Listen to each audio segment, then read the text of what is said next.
That feeling when moral relativity can literally stab you in the back. Hello and welcome to the special Reboot edition of Charmed Chats with Kendra. And Kat.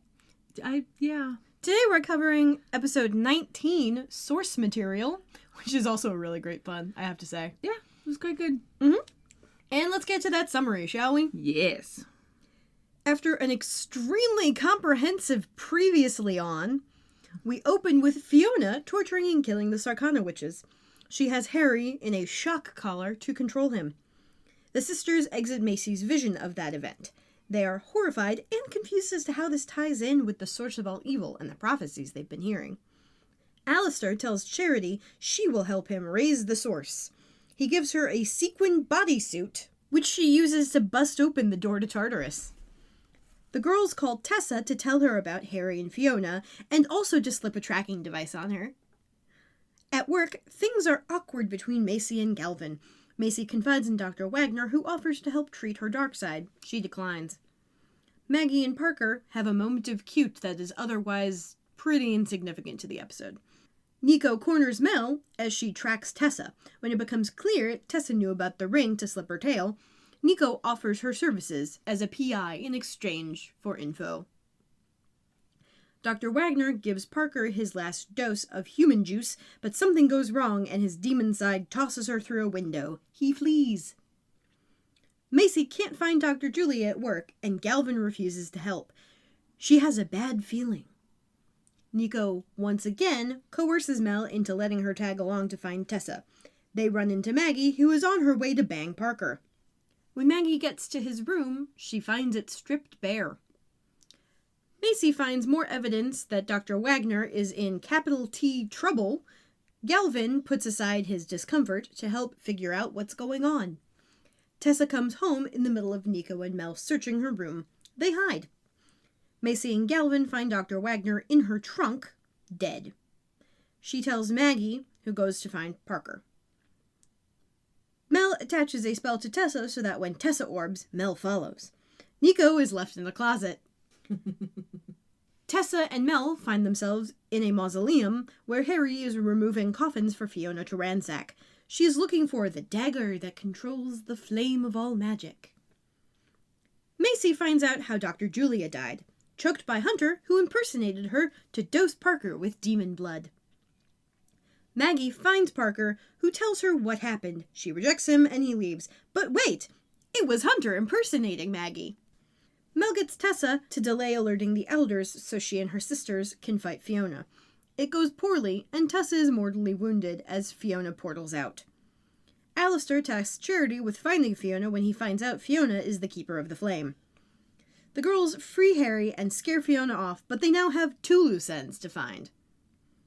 The girls and Harry hold a funeral for Tessa. She dissolves into light. The girls realize that the coincidences are too big, and that the flame Fiona is apparently keeping is none other than the source by another name. Magic, then, is only made good or evil by the person who possesses it. Alistair finds the dagger inside one of the bodies at the mausoleum. Harry is revealed the next morning to have sorted Dr. Wagner's death. He is now an independent whitelighter who still makes vegan breakfast patties. Maggie has yet to actually find Parker. Galvin tells Macy he's leaving, and her demon side cracks a flask. Mel tries to get Nico to disinvolve herself from magic, but Nico confesses that she believes the supernatural to have altered her life 2 years ago. Mel gives her a ring to protect her from magic. Parker returns to his father. Alistair seduces him to the dark side with a promise that he will never hurt again. Maggie gets a note from Parker, which makes her realize Hunter has been a meddling. Alistair does some creepy, Catholic-esque ritual with the dagger and plunges it into Parker's chest. Alistair's eyes glow. The end. Dun dun dun. I love, starting at the beginning really quickly, I love that the only thing that she's got around Harry is just this glowy, like, ring around his neck.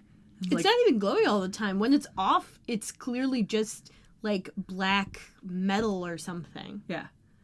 Like, I just love the fact that it was like, oh, I'll just, force you to do what I want you to do Mm-hmm. by hurting you. Well, it's hurting, and it also appears to have some compulsion on it, because, like, it would be useless if it just shocked him, because then eventually it would incapacitate him and he wouldn't be able to do what she wanted. Right. So clearly, it is both shock and compulsion ring. Yeah. And so it's easier for him to actually do the thing as opposed to not do the thing and eventually, like, fucking keel over. Yeah. Though I think it's very, very interesting. Jada shocks Fiona with her lightning. Yeah. Doesn't understand why Fiona is doing this, and is like, she gets her own lightning used back at her. Yeah, mirrored, I believe was the term they used. Right. It reminded me of a D&D podcast that I listened to,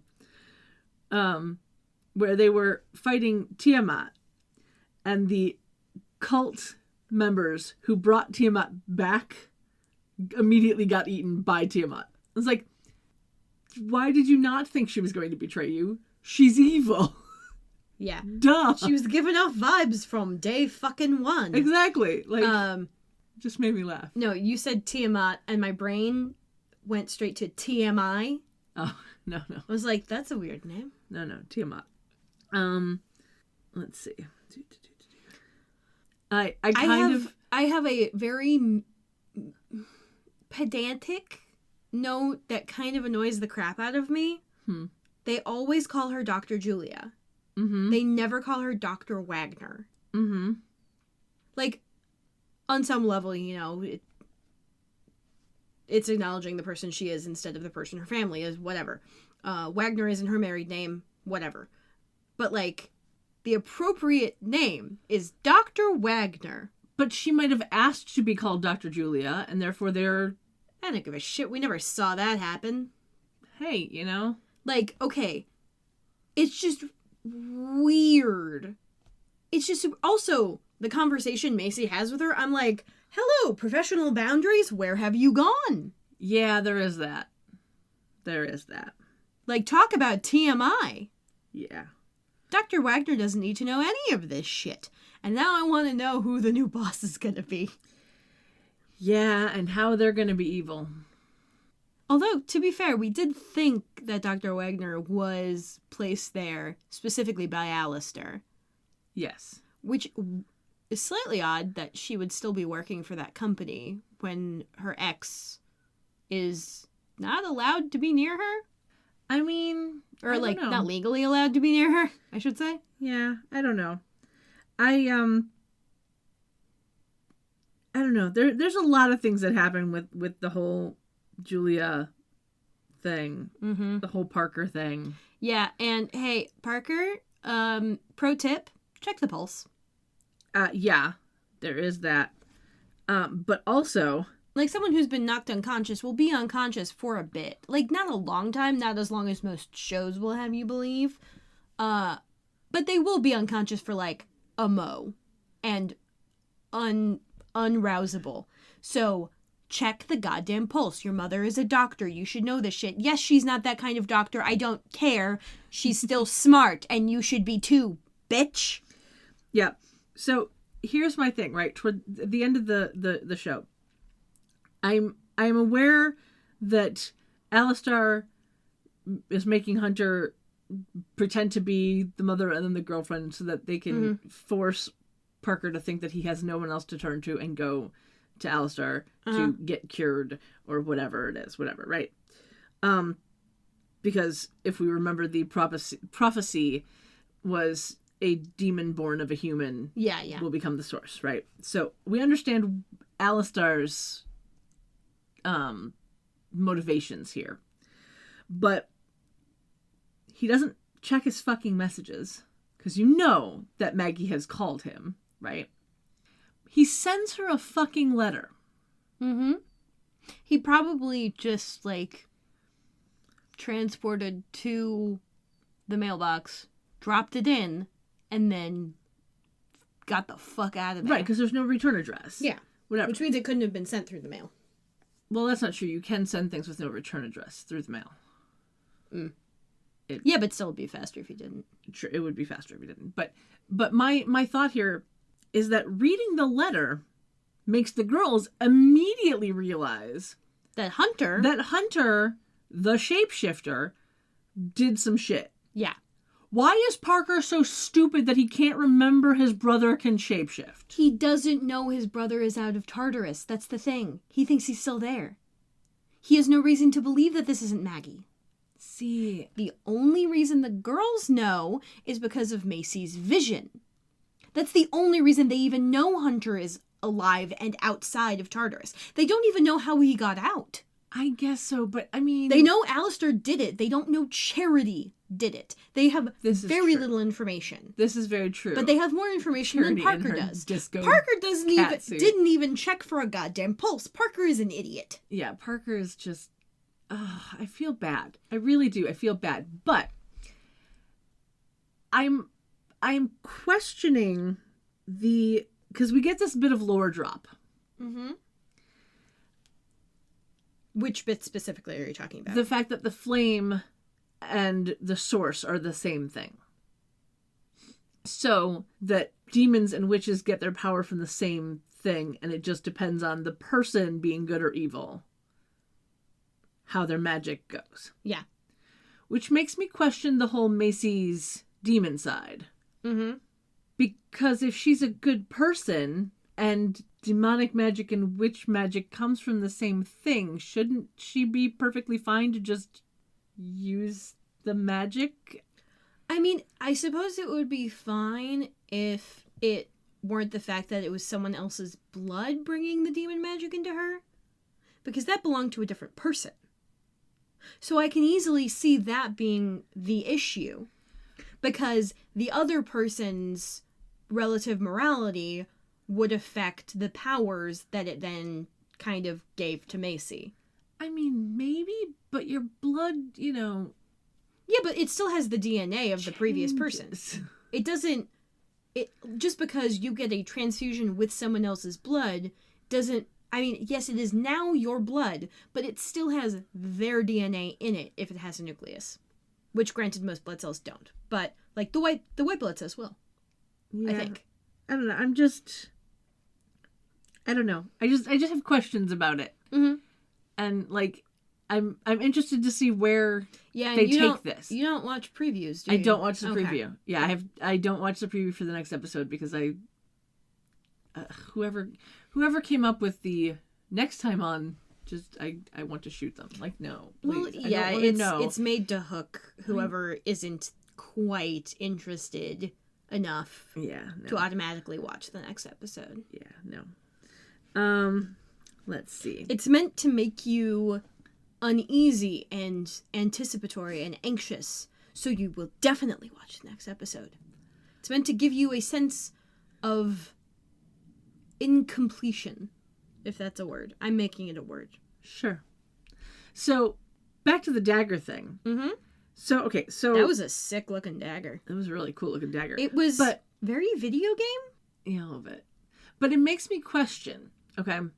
They didn't fucking think to look inside the bodies? Yeah. Mm-hmm.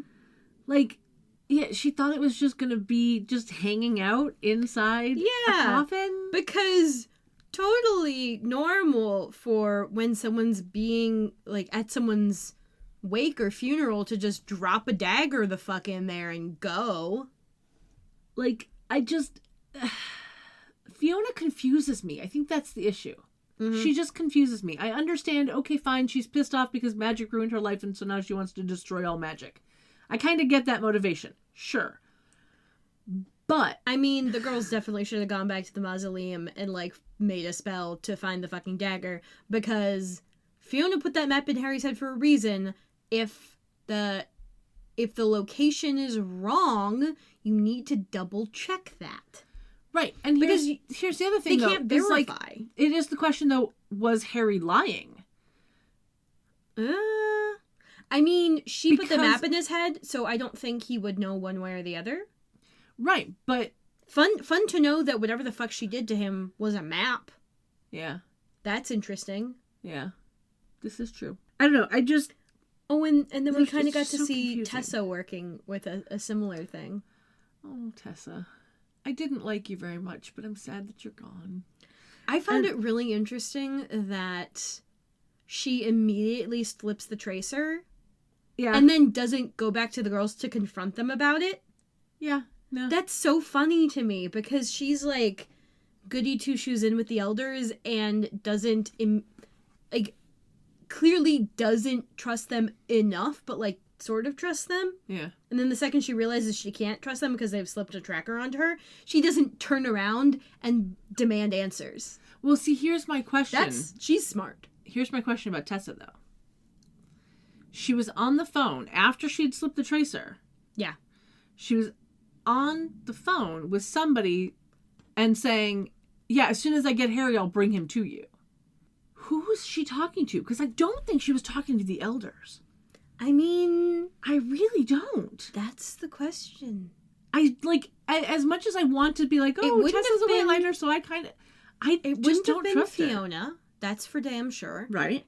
I doubt it was Charity because Charity's movements are being very tightly controlled by Alistair. And yeah, Charity's supposed to be in Tartarus and then is with Alistair. So it wouldn't have been her. I don't know that it would have been Alistair. It could have been Hunter. I mean... Wait, hasn't Hunter shapeshifted into Harry before? I remember that, right? I think so. Yeah, and then he said all of the stupid British shit. Yeah. Yeah. So, like... There's no reason for it to really be Hunter because he already can do Harry. Yeah. So it's either the elders or Alistair based on the information we've got. Mm-hmm. And it's just it was an interesting choice for a script to do. Yeah. It's very... This entire episode was slightly confusing in the I don't know who to believe or what to believe. Oh, you know who else it wasn't? It wasn't Nico. Because her phone was not ringing. That is true.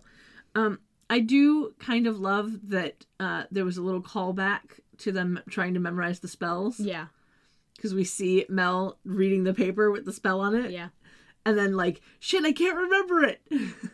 Like, I like that they are bringing in things from past episodes and keeping it and once again, up. Maggie is the one who has it memorized. Yep. I guess Mel must have texted it to her? Or something? Maybe. Because I think Mel was probably the one that found it in the book and wrote it down. Yeah. And also, speaking of Mel, she's, like, really getting good at the closing her fucking mouth thing. W/R/T. The past changey spell with Nico. Yeah. She is realizing that silence is sometimes the better part of valor. Mm-hmm. I can honestly say, though, that I am stupid excited that they are letting Nico be the Daryl. Like, they are letting her know about magic and, like... I wouldn't classify her as the Daryl at this point. Well, but she's you know more what I of mean. an Andy. Mm. I'm saying she's more of an Andy right now because she's more interested in it. Daryl is always, don't tell me anything, please leave me alone, I will help you, and I won't be happy about it. Nico is very excited.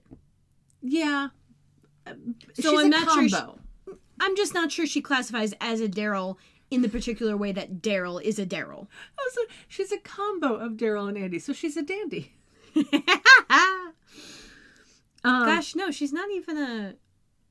She's even further toward the excited spectrum than Andy was, really. Right.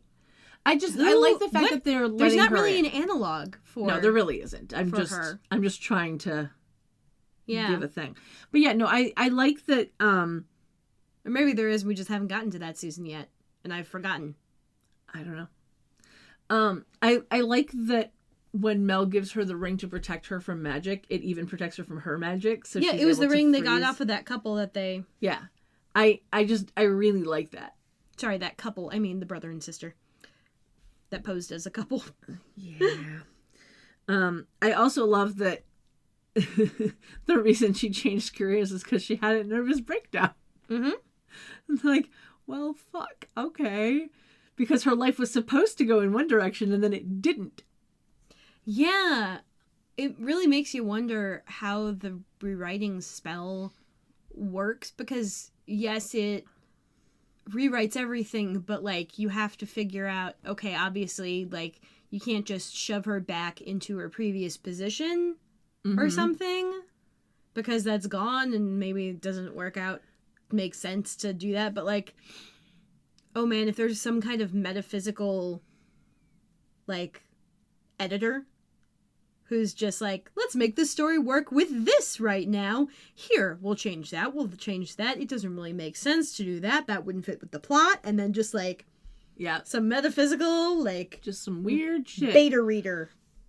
I love that they had Mel and Nico having to hide together in the closet because that was funny on so many levels. Yes, it was.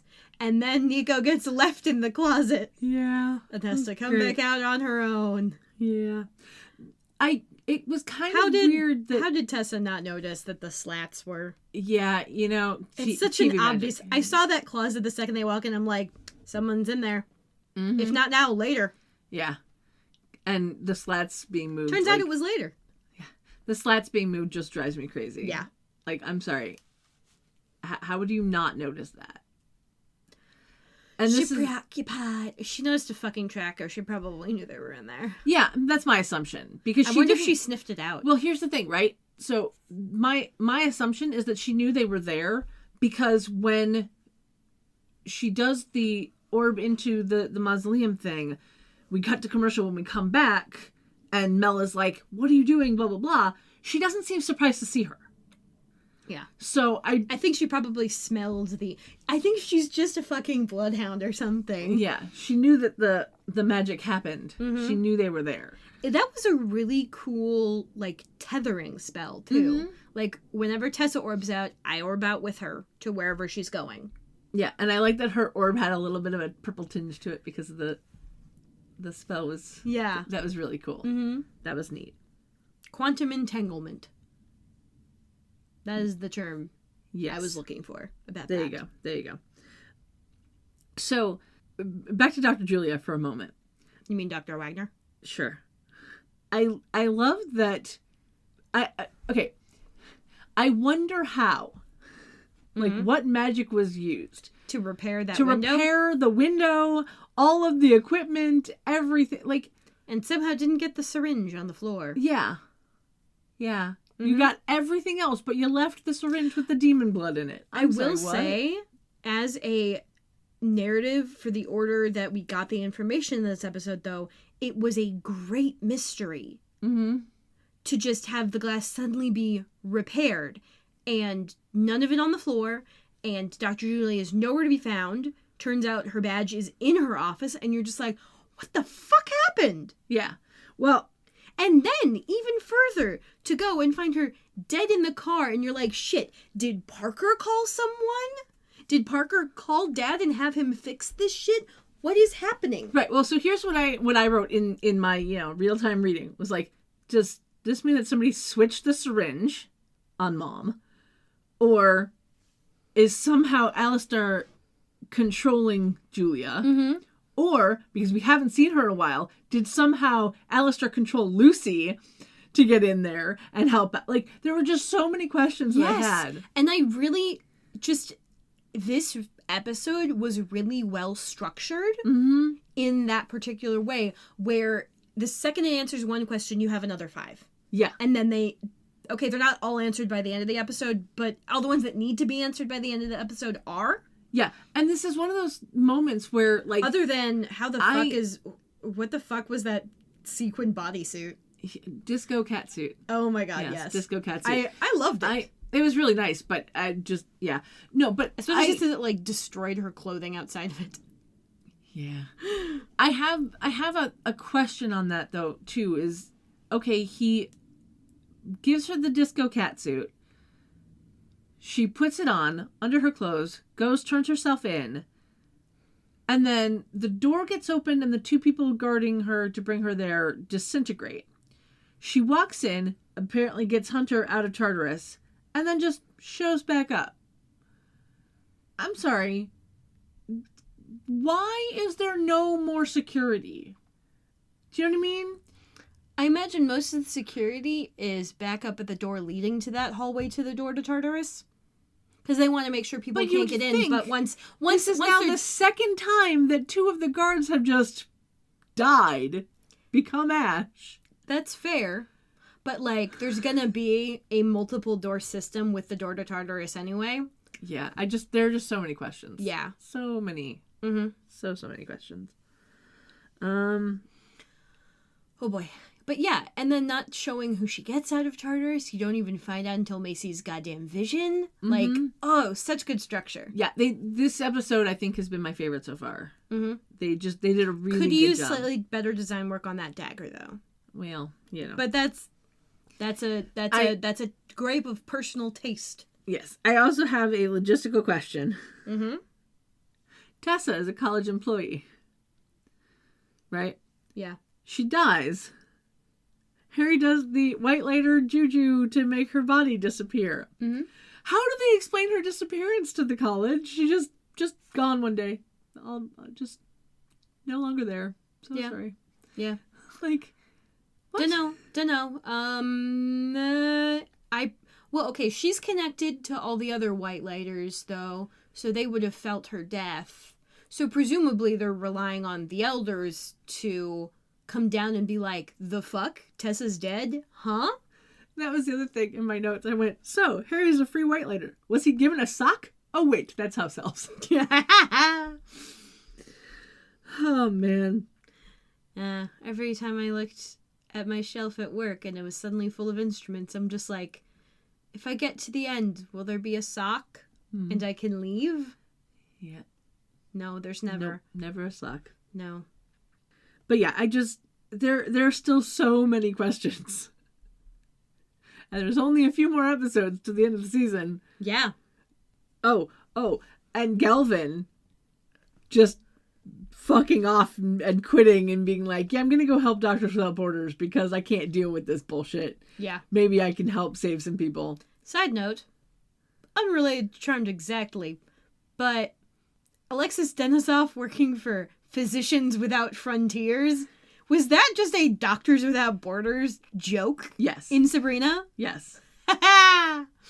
Yep. Yes. I wondered that at the time, and I'm like, why can't they say Doctors Without Borders? Or is this a different thing? I mean, I know in French it's Médecins Sans Frontières, but that literally just means Doctors Without Borders. Yeah. Or Frontiers or whatever. But yeah. Frontier means effectively borders. Yes. Rough translation, but yeah. Sure. Yeah, shrug. Anyway, that I was just wondering about that. Okay. God, Alexis Denisov plays a really good dumb shit. Like, I think his role in Sabrina and his role on How I Met Your Mother are some of my favorite acting work of his, just like encapsulated, where he has a very small relative role, but it just cracks me the hell up every time. Okay. Yeah. I still haven't seen the second season of Sabrina. Well, then I'm glad I didn't include more spoilers than that. Thank you. Yeah. Yeah. Oh, one of the commercials, it wasn't this episode actually, it was last episode, I just forgot to mention it, had Darcy from Lizzie Bennet Diaries in it. It was like a Chase commercial, and with Kevin Hart, and I was doing the like 30 seconds through the DVR, and then one of them I saw him and I was just like, hold up a fucking second. Back up, bitch. What is this commercial? Who is this? And he's getting a little salt and peppery. But like, it's so funny to me to see all the Lizzie Bennet Diaries and like the whoever else was just in that kind of like family of videos, like just randomly in commercials, because seeing Joanna Sotomura in The Good Place, and I was just like, what now? This is great. I'm so proud. I'm so impressed. I'm so happy for them. I'm also happy for Bunny, because she's a good dog. Oh, yeah. Okay, so we didn't mention the logo. Yes, comes up in lava and then cools off and like turns right black. after she goes in to Tartarus. So that was like really good visual mapping. Yep. I like that a lot. And this is my favorite. I wrote in my notes, it was like, slipping Tessa a tracking ring. Nicely done. Let's see how it comes back to bite them. Yeah. I was half expecting them to find her in the closet killed. I Like, really honestly. was. Yeah, I totally thought that she was gonna be dead, or that she was gonna have like put the ring on like an animal Yeah. instead of just chucking it into a trash can. Into a Inside a pickle cup. jar. Yeah, like In a trash can. Yeah. I was like, Yeah, all because right. they haven't really telegraphed her to be this. Cunning isn't the word I want. What is the word I want? Not discerning either. I'm not sure what the word I want is. To be this shrewd with regards to the girls and their motives. Yeah. She's, in fact, they've shown her to completely disregard them at most times, like Right. waking them up in the middle of the night to have them fight off some shit and not be able to use the book, and then dropping a customs agent onto their coffee table and not knowing that they might have someone over. Yeah, but I think that's part of why, like, I love the fact that they had her knowing that the tracker was there, because the girls were acting too nice to her. Yeah. And then not like fucking addressing it. Yeah, I just love that she was like, "Oh, that's so good. I'm so proud of you for doing whatever." And Maggie gives her the hug, and like you could just like at the end of it, you're just like, she knows, and it's like, yeah, they're not very good spies. They're not. They can't lie for shit. Mm-hmm. It's very funny. It is hilarious. Side note, you'd think, given that the girls live in the mortal world and Tessa would be intimately familiar with how that works, she's posing as an RA, there would be some kind of procedure to automatically scan the house before she enters for humans. Yeah. What if she did that in the previous episode and all it said was there are no humans because Galvin was possessed by the Aviku? That is true. But true. it didn't tell her the number of people that were in the house. That is very true. What if? What if? I mean, this is just headcanon. Yeah. And useless headcanon now. She's dead. Yeah. But still. That is a fascinating thought process. Uh-huh. She did a quick scan. There were no humans. Drop a body in. Uh-huh. Still annoyed that she dropped the body in to break the table, though. Although, they had the privacy candle on, so she probably couldn't have scanned. True. But she didn't know the privacy candle was there until she got there and sniffed it out. So yeah, maybe my headcanon is defunct before it even tried to fly. Maybe. Don't know. Yeah, just failure to canonize. Either way, I enjoy it as a headcanon. Yes. It is quite nice. Failure to canonize, must defenestrate. There you go. So, final thoughts? Final thoughts. Actually, before we started talking about it, I was a little displeased with this episode, but now that we've, like, gone through it, I'm liking it as a piece of work pretty well. For me, like I'm not happy, but hey. I'm actually going to give, like, since I'm the only one that gives the reboot a rating, I'm actually giving this one, like, a 9 out of 10 just for that lower drop. Yeah. Like, that was a fascinating bit of moment. Like, that was, like, the best lore drop. And it really does make me wonder how Macy's storyline is going to go. Mm-hmm. It makes me wonder how Parker's storyline is going to go. Because, like, yes, he's half demon, and we don't know exactly what the ratio is right now because he got demon juice instead of human juice. But, like, he's still relatively a good person who wants to do good. Right. So, and, like, he hasn't been turned fully demon. He's just been stabbed with a magic dagger. So here's my question. Is Parker becomes the source. Of all magic. Of all magic, right. Does that make him the most powerful person above the Charmed Ones? And in that case, would Maggie finding him and coming to him, possibly using her power on him, help him let him know that he didn't kill his mother, that it was his brother in disguise, that she is still there for him and isn't scared of him, that was also his brother in disguise, and that he's going to become this amazing source for good. Yeah. Mebsies? And takes over the elders. Because that's where my brain went. Okay. If you'll recall, right at the end of the episode, Alistair's eyes were glowing. Uh-huh. He was looking at Parker and his eyes were glowing while he was stabbing Parker with dagger. Uh-huh. Alistair's intending to control Parker while he uses the dagger. That's true. So, I mean, I think that's the direction they're going with that particular thing, which means I don't think Parker's necessarily going to get a say in it. This is true. Not up top, anyway. But I mean, granted, that's why I say maybe with Maggie's power. Maybe. Because Maggie was able to get through to Harry when Harry was under Fiona's control. Yes, but otherwise, maybe the fact that the dagger is making Parker so powerful, Alistair's mojo won't work on him. Maybe. Maybe. Maybe.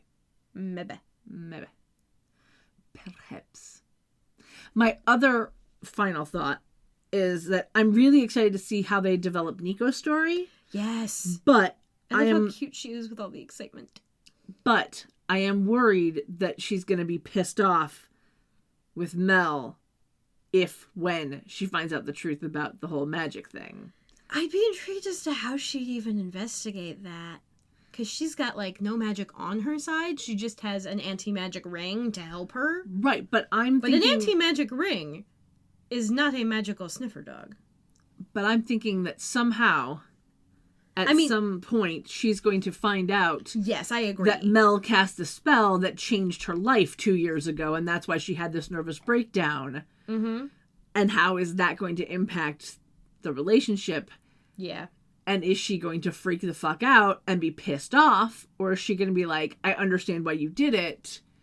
Okay, let's work through this. It is interesting to think, though, that a nervous breakdown for her, while she was in a relationship that didn't work out for various nebulous reasons in the past, suddenly made that relationship much stronger. So I guess Greta is really good in crisis? Yeah. I would assume that. Because I think the only knowledge we got of Greta before was that Nico was, I think, engaged to her when she and Mel met. I don't remember. I think that's what they said, but they were definitely at least dating and living together. Yeah, they were definitely dating and living together. I don't remember if they were engaged. But otherwise, it wasn't the healthiest of relationships, which was why Nico found Mel and was like, oh, I'm gonna follow you to your grad school. Yeah. Because she was living in a completely different town. Yep. Yeah, there are a lot of things that Nico's storyline I just want to see more of supreme confident lesbian Greta. That's all I want.